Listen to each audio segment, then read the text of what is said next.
우리 말씀 봅니다. 요엘서 2장 12절로 13절 말씀입니다. 우리 함께 봉독하겠습니다. 여호와의 말씀에 너희는 이제라도 금식하고 울며 애통하고 마음을 다하여 내게로 돌아오라 하셨나니 너희는 옷을 찢지 말고 마음을 찢고 너희 하나님 여호와께로 돌아올지어다. 그는 은혜로우시며 자비로우시며 노하기를 더디하시며 인애가 크시사 뜻을 돌이켜 재앙을 내리지 아니하시나니. 아멘. 지금은 기도할 때입니다. 시리즈 오늘 10번째입니다. 오늘 말씀의 제목입니다.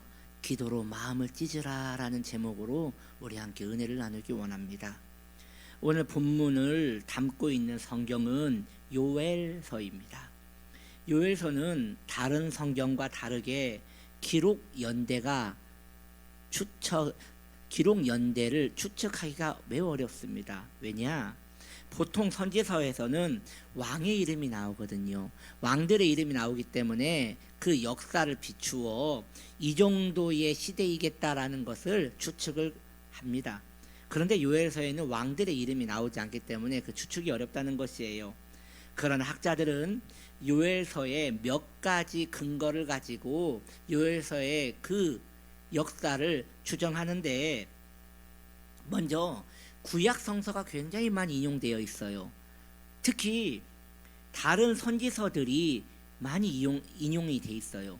그러니 이렇게 많은 구약의 내용들이 인용이 된 것으로 볼 때 요엘은 이미 성경에 대해서 많은 것을 알고 있는, 즉 포로기 이후 시대의 사람이라고 추측을 합니다. 그래서 요엘은 포로 귀환 시대의 선지자라고 그 역사를 추정하는 것이에요. 그렇다면 포로 귀환 선지서로서 유명한 성경이 말라기와 학개거든요. 말라기와 학개가 포로 귀환 이후에 쓰여진 성경으로 유명합니다. 이 두 성경을 보면 그 당시 이스라엘 백성들의 상황을 알 수 있어요. 내용은 이렇습니다. 70년가량 잘 살던 이방인의 땅 바벨론과 페르시아는 더 이상 그들에게 원수의 나라가 아니에요. 여러분, 70년을 살았어요. 그 땅에서 70년을 살았는데 거기에서 아이도 낳고 돈도 벌고 먹고 살며 이제 예전에 그들의 원수였던 이방 민족들이 가족이에요. 이웃집 사람들이라고요. 그렇게 살았습니다. 그들에게 이제 바벨론은 제2의 고향이 된 것이에요. 오히려 이스라엘보다 찬란한 문명의 땅이었던 바벨론을 떠날 이유가 전혀 없었던 것이지요. 그러나 소수의 신앙인들이 약속하신 하나님의 땅을 그리워하게 되었습니다. 자신들의 땅, 하나님이 그들의 조상들에게 약속하신 땅, 그 예루살렘을 왕이 가도 좋다고 하니 자원하여 그들이 오직 신앙 하나 붙들고 그렇게 익숙해 있던 바벨론을 떠나온 것이에요. 그들은 생각하기를 예루살렘에만 돌아가면, 예루살렘에 돌아가 그 무너진 성전을 수축만 하면 옛날 찬란했던 다윗과 솔로몬의 시대를 하나님이 다시 열어주실 것이다. 그래서 강력한 왕국이 다시 설 것이다 라는 그런 꿈을 가지고 그들은 바벨론을 버리고 다시 이스라엘로 온 것이에요. 그래서 느헤미야와 에스라와 함께 정들었던 바벨론과 페르시아 땅을 떠나서 예루살렘으로 와서, 여러분, 단 52일 만에 성전을 지어버립니다. 얼마나 그들의 마음에 그 간절함이 강했는지 알 수 있지요. 52일 만에 그 큰 성전을 지어버려요. 그런데 문제는 성전을 지었는데요, 아무 일도 일어나지 않는 거예요. 더 부자가 되는 것도 아니고 나라가 강력해지는 것도 아니고 여전히 속국의 포로로 살아가고 있으며 여전히 삶은 공공하고 피곤한 것이에요. 그때 바벨론을 버리고 돌아온 이스라엘 사람들은 막심한 후회가 그들에게 몰려옴을 느꼈습니다. 이럴 줄 알았으면 떠나지 말 것을, 이럴 줄 알았으면 그냥 거기에 살 것을, 이곳 행하며 왔는데 아무것도 달라지지가 않는 거예요. 이제는 가지도 못하고 오지도 못하는 그런 불쌍한 상태가 된 것이죠. 그러자 그들의 신앙은 곤두박질하기 시작합니다. 왜냐? 기대하는 바가 이루어지지 않으니까 곤두박질하게 되는 거예요. 그리고 예전보다 더 악해졌고 하나님 안 계신 것 같이 살게 되는 것이에요. 왜냐하면 성전을 지은 후 그들이 기대했던 복이 그들에게 오지 않았기 때문에 아예 하나님 없는 사람처럼 보란듯이 살게 된 것입니다. 포로 전에는 그들이 하나님을 섬기지 않았던 이유는 풍요의 신, 부유의 신 바알을 섬기기 위하여 하나님을 섬기지 않았습니다. 이제 포로기 이후에 그들이 하나님을 섬기지 않는 이유는 자신들의 요구를 들어주시지 않는 하나님에 대하여 배신감을 느꼈기 때문에 그들이 하나님을 섬기지 않는 것이에요. 하나님께서는 이러한 무너져버린 이스라엘을 깨우기 위하여 그들에게 메뚜기를 보내십니다. 메뚜기 떼를 보내세요. 여러분, 저는요 메뚜기 떼, 그 메뚜기에 대한 기억이 좋아요. 귀엽잖아요. 초록초록한 게. 시골에서 살았거든요, 할머니랑. 할머니께서 제가 메뚜기를 그 우유가게 잡아오면요 그걸 튀겨서 저한테 주셨어요. 이걸 기름에 튀겨가지고 먹으면요 굉장히 고소합니다. 그것을 먹었던 기억이 있어서 메뚜기에 대한 기억이 참 좋습니다. 전에는 한번 메뚜기를 급하게 먹다가 뒷다리가 목에 걸려가지고요, 그거 빼니라고 정말 죽은 줄 알았어요. 여튼 메뚜기는 몸에도 좋고 보기도 좋은 그런, 저한테는 그런 곤충이에요. 그러나 이스라엘에게 보내신 메뚜기 떼는 그런 정겨운 개념이 아니었습니다. 오히려 재앙이었습니다.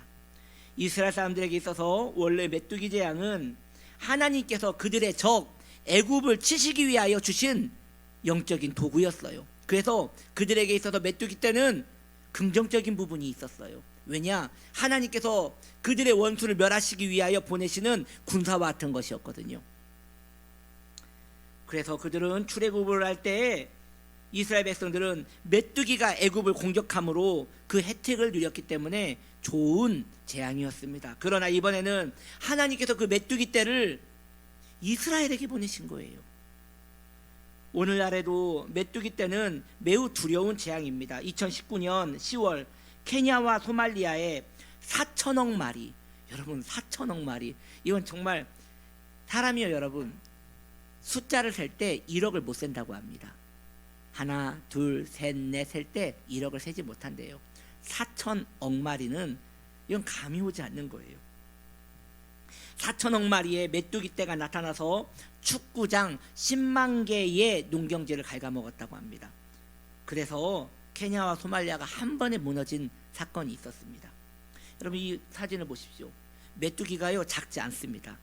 그쪽 메뚜기는요 날개를 피고 날면요 참새만 하다고 합니다. 그러니 이 어마어마한 메뚜기 4천억 마리가 하늘을 덮으면 시커먼 거예요. 그리고 그게 지나가면 사람이든 동물이든 식물이든 나무든 다 갉아먹는 거예요. 이처럼 모든 식량을 잃고 고통 가운데 있는 이스라엘에게 선지자는 일어나서 그들에게 말을 시작합니다.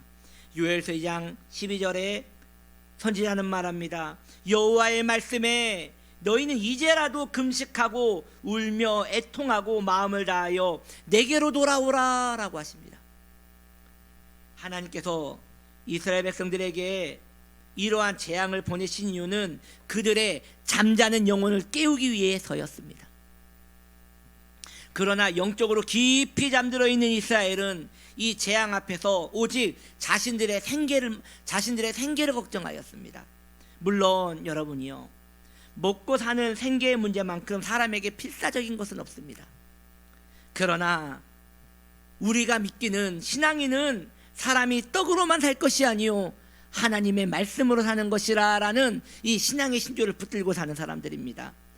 그래서 바울은 신앙인을 군대로 비유하고 있으며 신앙인을 마라토너와 비교하고 있습니다. 무엇입니까? 신앙을 가졌다면 삶에 매이지 말고 신앙에 매여 살아야 한다는 걸 우리에게 말하고 있는 것이에요. 그것이 안 된다면 모든 것이 안 되는 것입니다. 그러기에 선지자는 말하기를 지금은 생계를 걱정할 때가 아니라 하나님께 돌아와야 한다고 말하는 것입니다. 더 나아가 이것이 우리가 알고 있는 바 성경의 복음인 것입니다. 기독교는 인간의 고난의 문제에 대하여 일반적인 상식적인 답을 우리에게 주지 않아요. 일반적으로는 고통을 당한 자에게 위로를 하는 것이 합당한 것입니다. 혹은 실제적 도움을 주는 것이 합당한 것이에요. 그러나 요엘 선지자는 환난을 당한 그들에게 위로와 도움의 메시지를 주지 않고 대신 그들에게 하나님께 돌아오라, 마음을 다하고 금식하고 눈물을 흘리고 애통하며 하나님께 돌아오라 라고 그들의 마음의 문을 두들기는 것입니다. 그렇습니다. 기독교를 오해하시는 분들은 기독교에 대한 개념을 다시 가지셔야 할 것입니다. 오늘 여러분들에게 다시 기독교에 대한 개념이 정립되기를 축복합니다. 기독교는 사람들의 절망 앞에 위로를 주지 않아요. 그 이유는 성경은 이미 인간의 존재를 절망이라고 정의하고 있기 때문입니다. 절망한 존재에게 위로와 도움은 잠깐에 살 수 있는 위안은 줄 수 있으나 근본적 해결책은 주지 못하기 때문입니다. 예를 들어 봅시다. 몸 안에서 암덩어리가 무럭무럭 자라고 있는 사람이 있습니다. 그는 이제 이 암으로 인하여 몸이 수척해지고 고통을 호소하고 있습니다. 그때 그를 위로하기 위하여 진통제를 많이 준 다음에 조금만 참으면 좋은 일이 있을 것입니다 라고 말한다면 그는 결코 살지 못하고 죽을 것입니다. 그럼 어떻게 해야 합니까? 고통스럽더라도 메스로 몸을 가르고 썩어져가는 장기를 잘라 끄집어내어야 근본적 치료가 되는 것이에요. 이것이 성경이 우리에게 주는 위로와 위안인 것입니다. 이제 여러분의 상태를 성경의 시각으로 한번 살펴볼 시간입니다.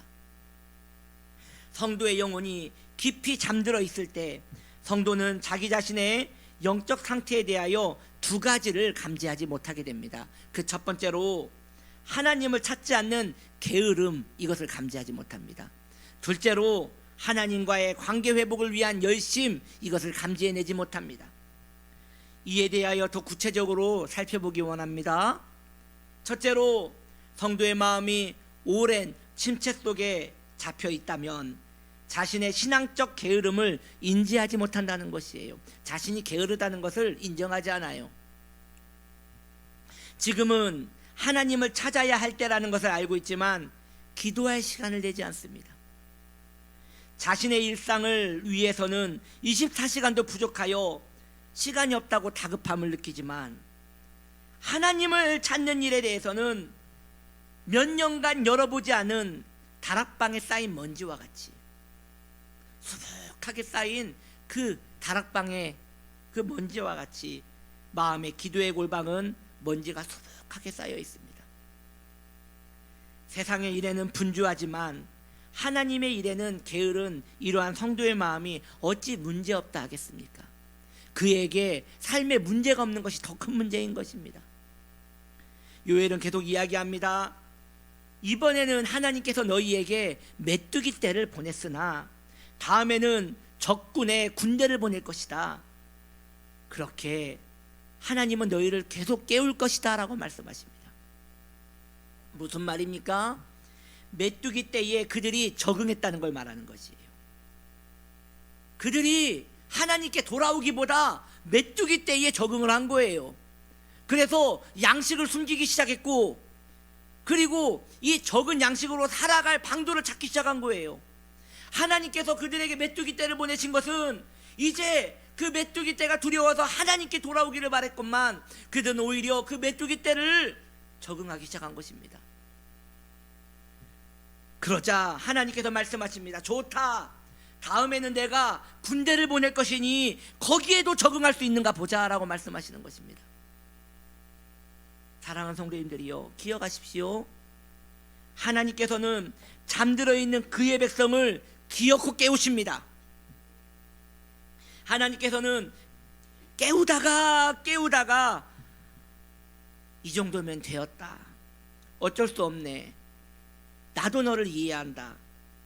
너가 비록 잠들었으나 그럼에도 나는 너를 사랑한단다 라고 하면서 토닥거리지 않으십니다. 절대 그렇게 하지 않으십니다.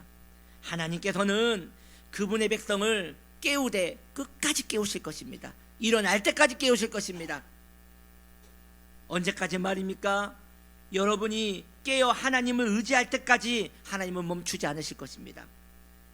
처음에는 메뚜기 떼를 보내요 깨우실 것이고, 그래도 잠들어 있으면 군대를 보낼 것이고, 그래도 잠들어 있으면 기근을 보낼 것이고, 그래도 잠들어 있으면 병을 보낼 것이고, 그래도 잠들어 있으면 환경을 깨실 것입니다. 계속 여러분을 흔들 것입니다. 왜냐하면 하나님에게 여러분이 전부이기 때문입니다.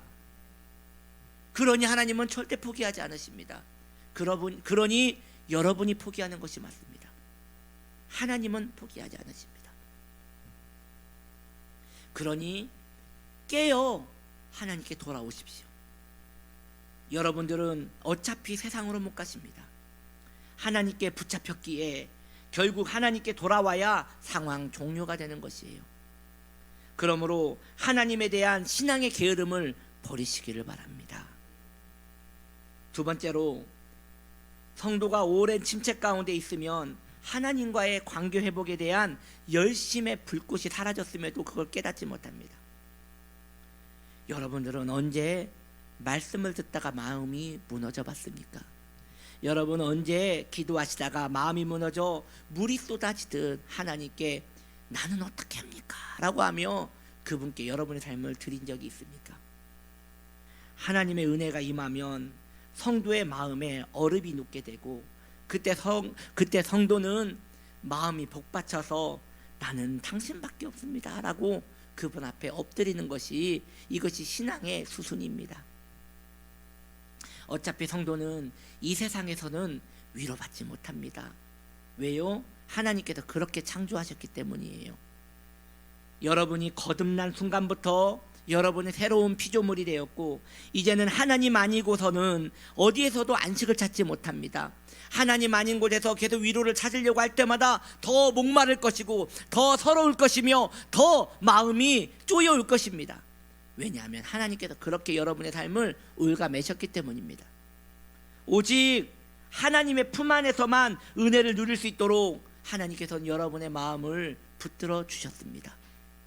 이제 요엘은 무너져버린 이스라엘 백성들에게 어떻게 하나님께 나와야 하는지에 대하여 더 구체적으로 이야기하고 있습니다. 오늘 본문의 내용에 나오는 말씀입니다. 13절에 너희는 옷을 찢지 말고 마음을 찢고 너희 하나님 여호와께로 돌아올지어다. 왜냐하면 그분은 은혜로우시며 자비로우시며 노하기를 더디하시며 인애가 크시사 뜻을 돌이켜 재앙을 내리지 아니하실 것이라고 말하고 있습니다. 무슨 말입니까? 요엘은 말하는 거예요. 옷을 찢지 말고 마음을 찢으라. 옷을 찢지 말고 마음을 찢으라. 옷은 보여지는 것을 말합니다. 즉 행위를 말합니다. 이스라엘 백성들은 여전히 때되면 하나님께 나와 절기마다 제물도 드렸고요, 제사도 드렸고요, 예배도 드렸어요. 그들은 하나님 앞에 늘 행위로 예배하였어요. 하나님이 그거 하지 말라는 거예요. 이제는 마음을 찢으라는 것이에요. 이제 너희에게 보이는 그 형태는 필요 없으니 이제 마음을 찢어서 나에게 나오라는 것이에요. 그러면 마음을 찢는다는 것은 구체적으로 무엇입니까? 여러분, 옷가지를 푹 하고 찢으면요 복원이 불가능합니다. 마찬가지로 하나님께서는 이제 옛사람에 대한 우리의 마음이 찢어져서 하나님 아니고는 돌아갈 곳이 없도록 여러분의 마음 상태를 만들라는 것입니다. 하나님께서는 우리에게 원하시는 것은 우리의 마음을 찢어 더 이상 하나님 말고는 답이 없는 자가 되기를 원하시는 것입니다. 이제 어린아이와 같은 신앙관을 버리시고 인생에 대하여, 신앙에 대하여 여러분 진지해지셔야 합니다. 어차피 예수 믿은 것 아닙니까? 그렇다면 이제는 예수님 말고는 소망이 없음을 인정하셔야 하는 것이에요. 이제 여러분 단 한 번을 기도하더라도 하나님 들으시는 것 같이 진지하게 기도하십시오. 한 번에 예배를 드리더라도 하나님이 내 예배 받으시는 것 같이 진지하게 예배를 드리십시오. 하나님은 절대 우스운 분이 아닙니다. 우리가 무시해도 될 만한 그런 가벼운 분이 아닙니다. 그분은 왕이십니다. 어떠한 왕도 자신의 권위와 자신의 영광이 손해를 입는다면 그를 살려주지 않습니다. 그의 영광과 그의 권위는 그의 전부이기 때문입니다. 마찬가지입니다. 우리가 하나님께 예배와 기도를 통하여 그분의 권위와 그분의 영광을 인정해드리지 않는다면 하나님은 우리를 찢으실 것입니다. 그리고 우리에게 절망을 더 안겨주실 것입니다. 하나님께 진지하게 나아오십시오. 하나님 살아계십니까? 그렇다면 살아계신 하나님답게 섬기시라는 것입니다. 요엘은 이어서 이제 이스라엘 백성들에게 소망을 예언합니다. 이스라엘에게 소망이 있는 이유는 그들의 행동에 있지 않습니다. 우리에게 소망이 있음은 오직 하나님이 자비로우시기 때문입니다. 하나님이 은혜로우시기 때문입니다. 하나님이 노하기를 더디하시는 분이기 때문입니다. 그래서 우리에게 소망이 있는 것입니다. 하나님께서는 우리가 우리의 마음을 돌이키기만 한다면 우리의 죄악을 기억치 않으실 것이고 한없는 인자하심으로 그의 백성을 위안해 주실 것입니다. 그때부터 여러분이 기도하는 것마다 하나님은 들으실 것이고, 이제 여러분들이 하나님께 엎드릴 때마다 그분은 부모가 자녀의 일에 발벗고 나서시는 것처럼 여러분의 모든 일상을 나서실 것입니다. 이제 진지하게 기도로 여러분의 마음을 찢으십시오. 다른 길은 없습니다. 하나님께 돌아와 그분에게만 소망이 있다고 외치십시오. 여러분을 향한 하나님의 열심을 보시고 여러분도 하나님에 대한 열심을 다시 가지시기를 바랍니다. 성경이 말하는 회복과 축복은 다른 것이 아닙니다. 하나님을 가까이 하는 것이 회복입니다. 하나님을 가까이 내 마음에 모시고 그분에게 대한 내 마음을 변치 않고 그 마음에 굴을 파고 들어가는 것이 그게 소망인 것입니다. 그 친밀한 은총이 저와 여러분에게 함께 있어서 이제 하나님 나는 당신 말고는 돌아갈 곳이 없습니다. 이제 나는 당신의 것입니다. 내 삶은 당신의 것입니다 라고 고백하며 그분께 사도 요한이 주님에게 기대어 주님의 사랑을 입었던 것처럼 우리의 신앙도 그렇게 되기를 예수님의 이름으로 축복합니다. 이제 우리가 기도하기 원합니다. 함께 기도하실 때 하나님, 나에게는 이제 하나님밖에 없습니다. 주님을 의지합니다. 내 세속의 마음을 찢어버리고 옛사람을 찢어버리고 하나님께 돌아와 그 은혜를 누리게 하여 주시옵소서. 우리 이러한 기도의 제목을 가지고 주님의 이름을 불러 기도합니다. 주여 주여 주여. 고마우신 하나님 감사합니다. 주님, 이제 나는 돌아갈 곳이 없습니다. 이제 나는 하나님 아닌 것으로는 만족도 할 수 없고 하나님 아닌 것으로는 위로도 받을 수 없습니다. 세상의 기쁨은 잠깐이요, 세상의 만족은 잠깐입니다. 세상이 주는 모든 만족은 헛되어 설탕물과 같이 잠시 내 목을 축이다가 더 큰 갈증만 줄 뿐입니다. 그러므로 하나님, 우리는 하나님만이 나의 생수이며 하나님만이 생수의 근원이시며 하나님만이 나의 사랑임을 고백합니다. 이제 세상으로 가지 않고 주님께만 나아가겠습니다. 내 마음을 찢어 주님께 돌이키겠습니다. 그리하여 이제 이 메뚜기 떼 속에서 하나님을 찾을 것이며 이 군대 속에서 하나님을 찾을 것입니다. 오라, 나는 곤고한 자로다. 이 사망의 몸에서 누가 나를 건져낼고, 그러나 하나님, 내가 주를 의지하오니 우리의 중심을 붙들어 주시어서 우리 귀한 성도인들이 이제 손을 뻗어 하나님의 은혜를 붙들게 하시고 이제 팔을 뻗어 그 은총을 끌어안게 하여 주시어서 우리의 중심이 그리스도로 만족하게 하여 주옵소서. 환경과 상황과 문제를 보면 더 절망적일 수밖에 없는 이유는 하나님께서 그런 것을 우리에게 위안 주시기를 거절하셨기 때문입니다. 오직 하나님입니다. 오직 하나님입니다. 오직 하나님의 은혜만이 우리를 위로하시니 그 은혜의 손에 굳건히 붙들 수 있는 귀한 성도를 되게 하여 주시옵소서. 예수님의 이름으로 기도드립니다. 아멘.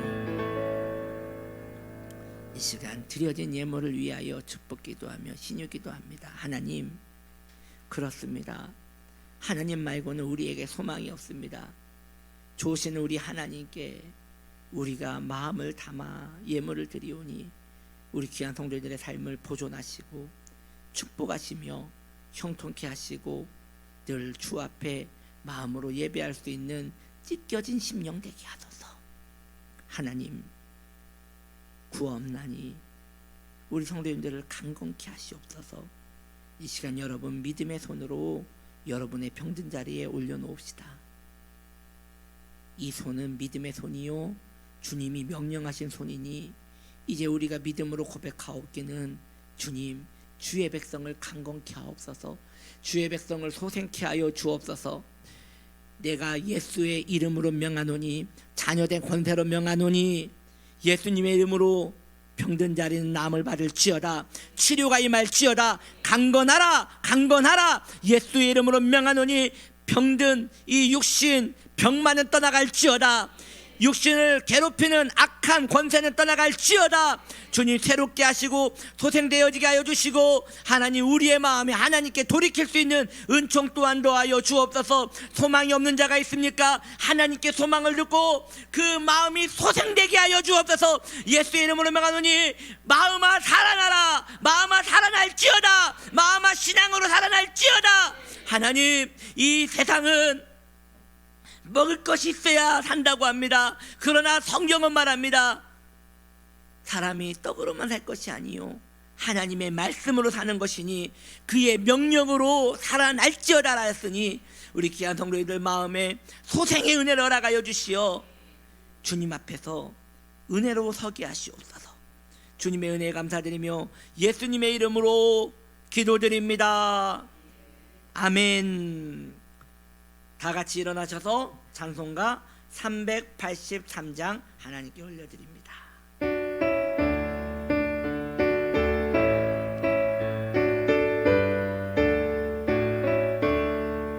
눈을 들어 산을 보니 도움 어디서 오나 천지 지은 주 하나님 나를 나의 발이 실족치 않게 주가 깨어 지키며 택한 항상 지켜 힘입어하시네. 도우시는 하나님이 내게 그늘 내시니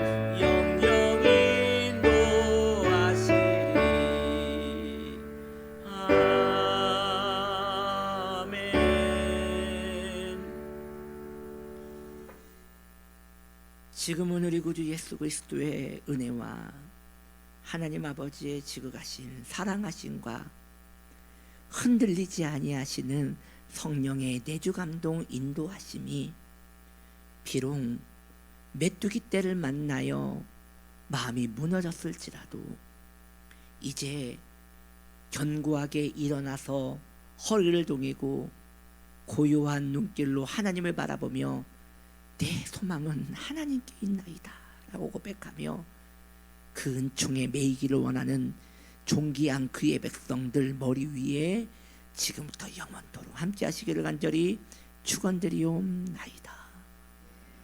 아멘. 그리스도의 은혜, 그리스도의 은혜, 평강의 은혜를 주소서. 메뚜기 떼 속에서도 하나님을 바라볼 수 있는 평강을 주소서. 주님 자비를 베푸시오. 소망 가운데 그리스도를 바라보게 하소서.